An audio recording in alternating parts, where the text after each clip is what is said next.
तो भी मलाहों ने डंडा चलाने में बड़ी मेहनत की कि किनारे पर पहुंचे, लेकिन ना पहुंच सके क्योंकि समंदर उनके खिलाफ और भी ज़्यादा मौजज़ा होता जाता था। तब उन्होंने खुदावंद के हुज़ूर गड़गड़ा कर कहा, ऐ खुदावंद, हम तेरी मिन्नत करते हैं कि हम इस आदमी की जान के सबब से हलाक ना हो,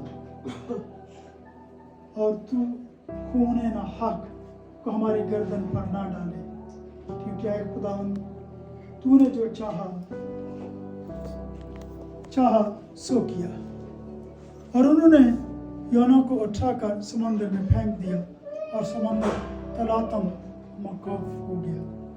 तब वो खुदावंद से बहुत डर गए और उन्होंने उसके हुज़ूर कुर्बानी गुजरानी और नजरें मांगी।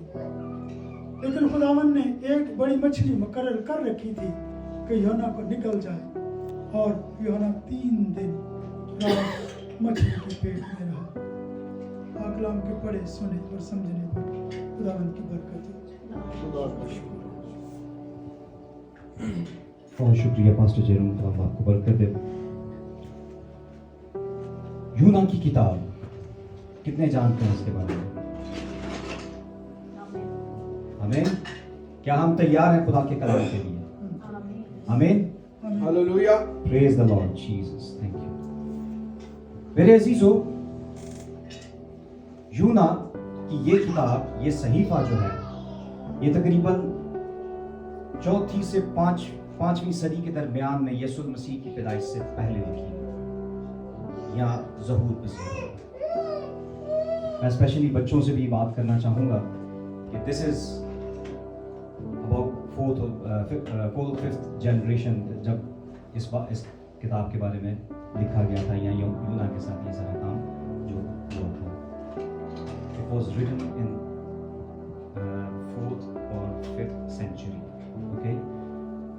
मैं चाहता हूं कि हमारे बच्चे इस चीज से आगाह हों, हमारे बच्चे इस चीज को सीखें। प्रीचिंग साथ साथ चलती रहेगी, लेकिन मैं समझता हूं कि टीचिंग का होना भी बहुत जरूरी है। तो मेरे अजीजों, ये किताब जो है वो कब लिखी गई? यीशु मसीह की पैदाइश से 4वीं और 5वीं सदी के दरमियान में।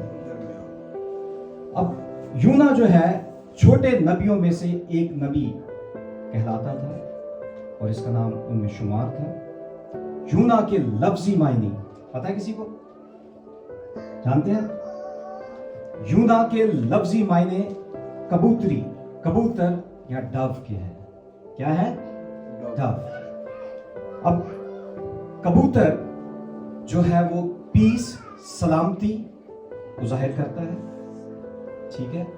कबूतर अगर हम पुराने अहदनामा में नूह के दौर में देख लें, जब नूह ने उस कबूतरी को छोड़ा था तो क्या हुआ कि वो अमन की खबर लेकर वापस लौटी। इसी तरह अगर हम देखें नए अहदनामा में, तो यीशु मसीह जब बपतिस्मा लेकर पानी से बाहर आते हैं तो रूह कुद्दस की सूरत में कबूतर जो है यीशु मसीह पर आकर ठहरता है। तो रूह कुद्दस से भी इसको तशबीह दी जाती है। और रूह कुद्दस का काम क्या है? जिंदगियों में अमन और सलामती लेकर ताकत, तकवीयत बख्शना, ताकि हम जो है वो खुदा के परों के नीचे, उस रूह कुद्दस के साया के नीचे रह सकें।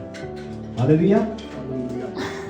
अब इस पूरे बाब को जो टाइटल मैंने दिया, या जिस चीज को मैंने सीखा, या जो मैं सीख रहा था इस हवाले से, वो ये है कि यूना खुदा से भाग रहा है,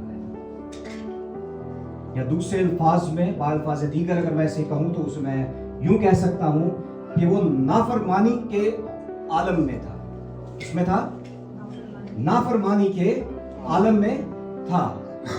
खुदा का हुक्म मिलता है, मिलने के बाद वो अपना रास्ता बताता है। एक और चीज जो हमें इस पूरे बाब के अंदर दिखाई देती है वो क्या है कि खुदा अपने लोगों से मोहब्बत रखता है।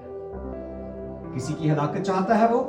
अगर हम हिजकिय्येल उसका 35 बाब उसकी 11वीं आयत अगर कोई निकाल दे, Hizkiel chapter 33 verse 11. ہزکیل 33 باب اور اس کی 11ویں آیت. اور اس میں ہمیں ایک چیز نظر آتی ہے, ایک بات دکھائی دیتی ہے, وہ کیا ہے؟ جی